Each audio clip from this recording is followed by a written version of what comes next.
So I've been sitting here for about 10 minutes trying to come up with some very important sounding, long-winded, pedantic prologue about the 1920s and how important they were in history, how important they were in advertising.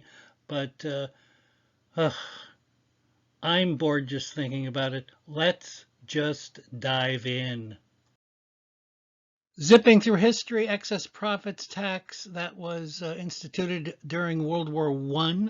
It lasted for about 4 years after the war.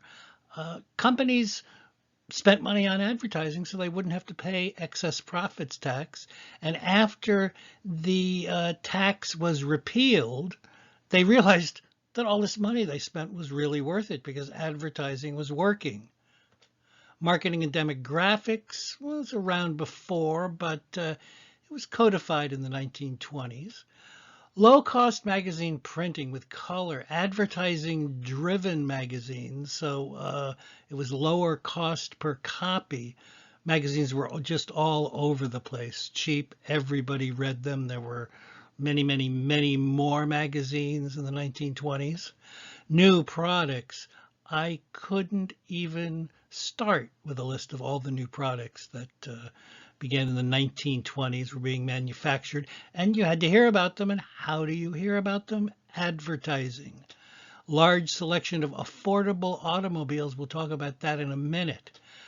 And radio, a new advertising media.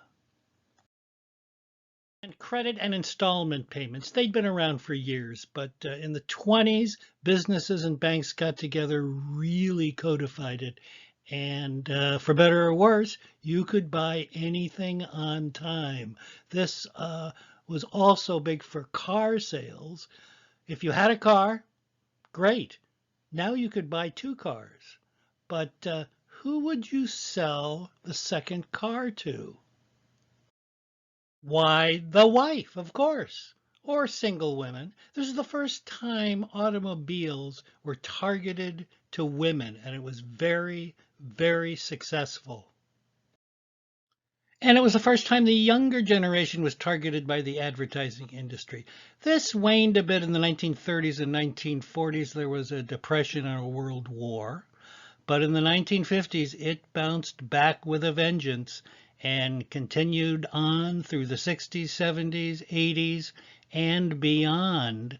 I think we could all agree that the major demographic that is targeted by the advertising industry are people between the ages of 18 and 34, and this is where it all began.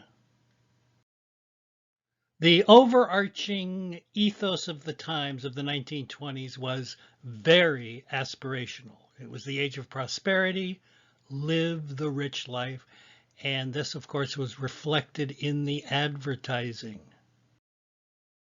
Buy a radio and you could be rich. Eat mayonnaise and you could be rich. Drink soda pop and you could be rich.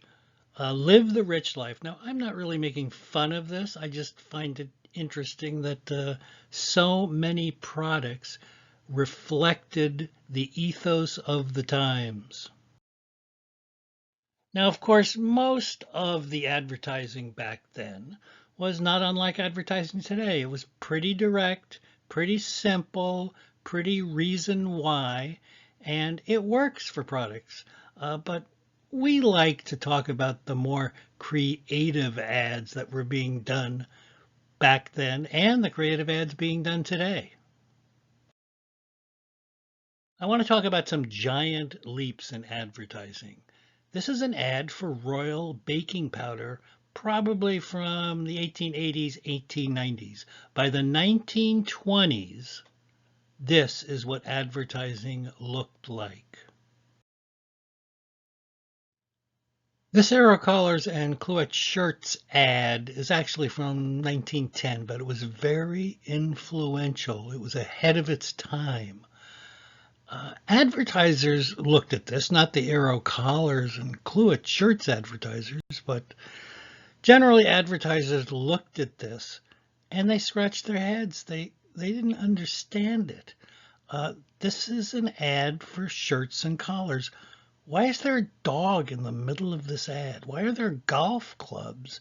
Why are these people not looking straight at us and smiling in their collars and shirts? You see, this is the way ads are supposed to be.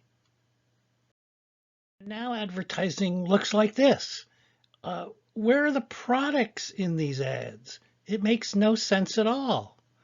Well, this was the big leap that happened in the 1920s. Products were, put in realistic scenarios, or I'd say idealistic scenarios. And a lot of advertisers did not understand this. As I'm recording this class, I take a look at this ad and I say to myself, this would make a great creative exercise like we've done before. Turn this into a 6-second spot. What would you do?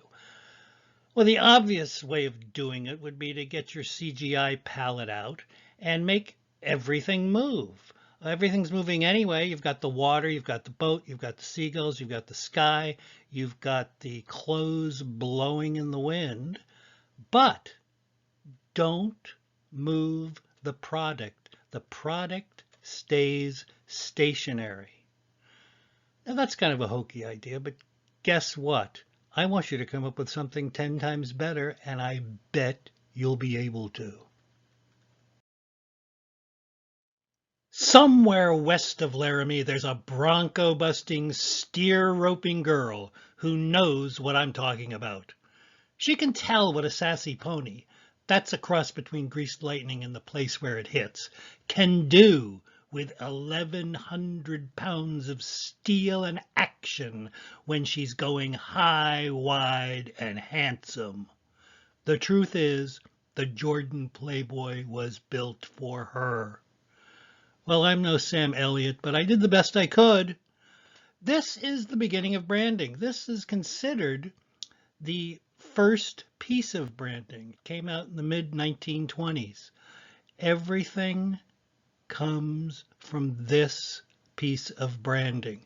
If you're working on some branding, I would read this about 10 times, take a walk around the block a few times, or sleep on it, come back and do your own branding of a product. And let's talk a bit about sex and advertising. Advertising really shied away from anything sexual up until the 1920s, maybe a little bit before the 1920s.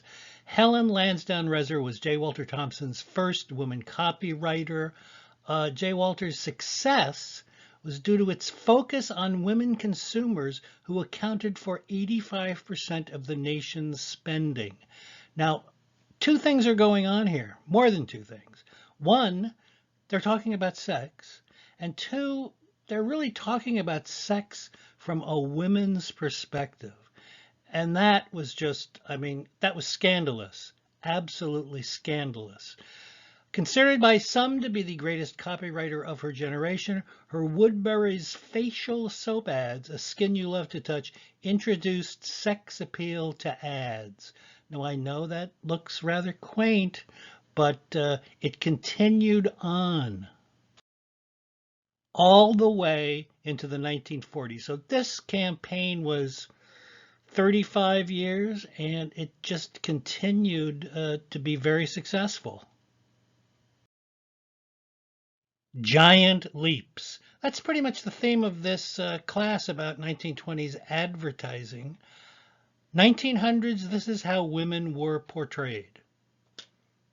1920s, this is how women were portrayed. Now, of course, these are extremes.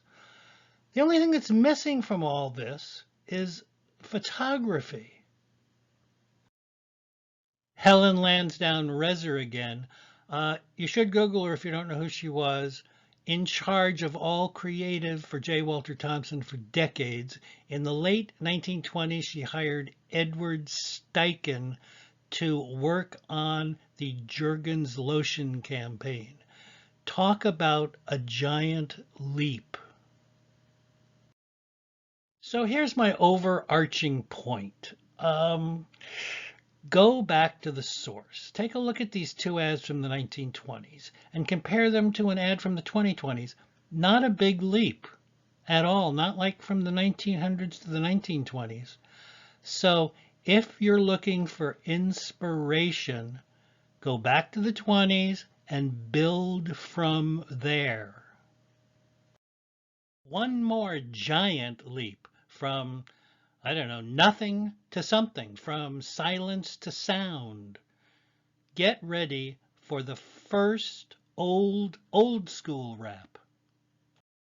Have you tried Wheaties?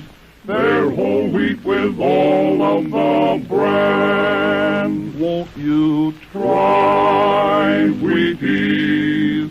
For wheat is the best food of man.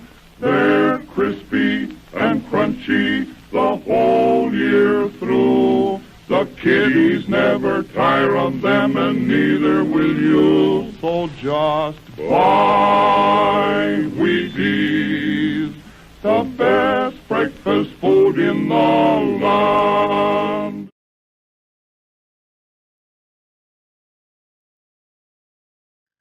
Well, it's not the 1920s, is it? It's the 2020s.